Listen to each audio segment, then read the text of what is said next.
Today is Thursday, May the 22nd, here at Kyushu Institute of Technology, Iizuka campus. This is 7C, 5th period. I want to go over just a few more of the things that you're going to do on the test, plus what we'll be doing today. Let's start with today, because this is the 22nd. For the warm-up, you'll be doing a Quizlet, this one here, on Units 7 and 8. While you're doing that, I want to make sure that the other people who did not come last week, that I want to get you into pair groups, because next week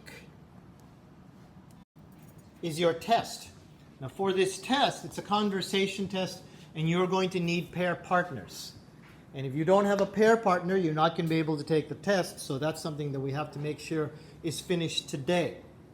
Now, once you have your pair partner, I'm going to show you the system that I have for doing the test, but I'm going to do that after this English explanation video is done, because I have to use this phone not as a microphone but as a camera.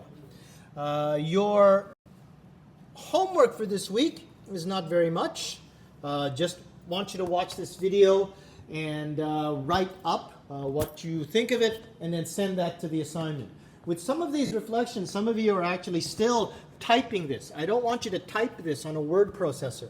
I want you to write this by hand, take a picture, and send this up to this assignment here.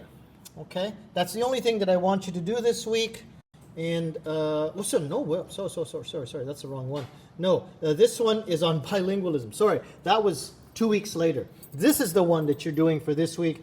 It's a reflection on bilingualism, and that's the only homework that you have to do. Okay, if you have any questions, please contact me at jdmcruz@gmail.com. Otherwise, I can't show you here right now, but the test itself, almost all of the instructions are here. So if you have any questions, please read this first, and then if you have anything you want to ask me, you can ask me after you read this. But I'm going to explain this now in Japanese to the rest of you. Okay? Let's have a good class, everyone.